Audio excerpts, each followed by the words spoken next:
Դե ինչ, կենտրոնական ընտրական հանձնաժողովը հայտարարեց ընտրությունների նախնական արդյունքները, պատկերը արդեն պարզ է, ով ինչքան մանդատ է ստանում, անդրադարձել եմ իմ Facebook-յան էջում։ Իհարկե կարող է լինել ձայների վերահաշվարկ եւ որոշակի փոփոխություններ, մինչեւ վերջնական արդյունքների հրապարակումը մեկ շաբաթ անց, բայց այդ մասին կխոսենք հաջորդիվ, եթե լինի փոփոխություն։ Այս պահին ուզում եմ արձանագրում անել, որ կարևոր եմ համարում, որ քաղաքական ուժերը չեն թիրախավորում իրենց չընտրած ընտրողներին, որովհետեւ դա կլիներ ամենասխալ բանը։ Այս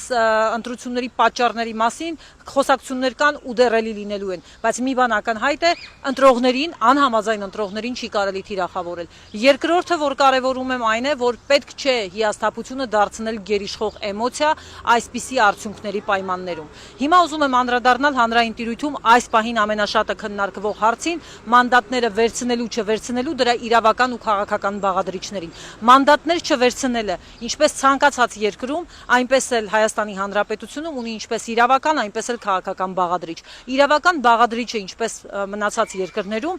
չի նշանակում, որ մանդատները չվերցնելը փոքրամասնության կարող է հանգեցնել այնպիսի հետևանքների, ինչպիսին են ազգային ժողովի նոր ընտրությունը, երկրորդ փուլը կամ էլի նմանատիպ հետևանքներ։ Մանդատները չվերցնելը իրավաբանորեն նախ եւ առաջ նշանակում է Հայաստան դաշինքի 212, ուժեղ Հայաստանի ցուցակի 200 անձինք պետք է մանդատից հրաժարվելու անհատական դիմումներ ներկայացնեն կենտրոնական ընտրական հանձնաժողով, որից հետո միևնույն է կկայացվի ազգային ժողով ձևավորելու, մանդատներ բաշխելու եւ ազգային ժողով ձևավորելու որոշում եւ քաղաքացիական պայմանագիր կուսակցությունը կստանա այնքան ձայն, այս պահին 64 մանդատ ու կգնա խորհրդարան։ Նրանց մանդատները, եթե իրենք բոլորը հրաժարվեն, չեն անցնի անցողիկ շեմը չհաղթահարած մյուս ուժերին, այսինքն այլ ուժեր չեն անցնի խորհրդարան։ Խորհրդարանում այդ տեղը պատկերավոր ասած կմնա դատարկ։ Հիմա մանդատները չվերցնելը ունի քաղաքական բաղադրիչ բնականաբար։ Այն առաջացնում է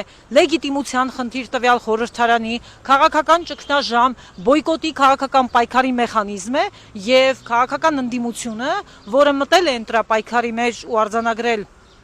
այս արդյունքները, տիտղոսակիր ընդդիմությունը ըստ էության այս պահին ըստ մանդատի պետք է ինքը կայացնի որոշում։ Սա իրենց որոշումն է, իրենց ընտրողների հետ երկխոսելու իրենց բանաձևը եւ կարծում եմ այդ որոշման մասին իրենք պիտի տեղյակ պահեն ու ասեն, որ տարբերակով են առաջ շարժվում։ Վերցնում են ինչու, չեն վերցնում, էլի ինչու։